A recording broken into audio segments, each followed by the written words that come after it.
BNP আসলে অষ্টাদশী নারীদের মতো। অষ্টাদশী নারীদেরকে যেভাবে বোঝা যায় না যে তারা কখন কি চাইছে, কখন কি না চাইছে, বিএনপিকেও ঠিক বোঝা যায় না যে কখন তারা বামপন্থী হয়ে ওঠে, কখন তারা ডানপন্থী হয়ে ওঠে। তো ডানপন্থীদের সাথে বিএনপির যে একটা ঐতিহাসিক সম্পর্ক রয়েছে, সেখান থেকে বলা যায় যে বাংলাদেশের ডানপন্থারই জয় জয়কার।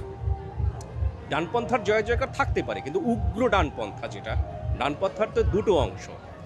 একটা হচ্ছে পরমত সহিষ্ণু যে অংশটা, আর একটা হচ্ছে উগ্র অংশটা। ওই উগ্র অংশটা মাথাচাড়া দিয়ে এই ১.৫ বছরে যেভাবে উঠেছে, বিএনপির আমলেও ঠিক ওভাবে উঠবে।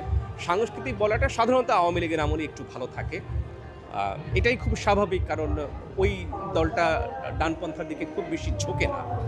এটাই ঐতিহাসিকভাবে এটাই হয়ে এসেছে। উগ্র ডানপন্থা কি আসলেই কমেছে এখন? উগ্র ডানপন্থা কমেনি। উগ্র ডানপন্থা আওয়ামী লীগের আমলে যেমন ছিল, বিএনপির আমলেও তেমনই থাকবে। মাঝে ইউনূসের আমলে উগ্র ডানপন্থা একটু বেশি বেড়ে গিয়েছিল। বিএনপির আমলে উগ্রপন্থাটা ততটুকুই থাকবে যতটুকু আওয়ামী লীগের আমলে ছিল।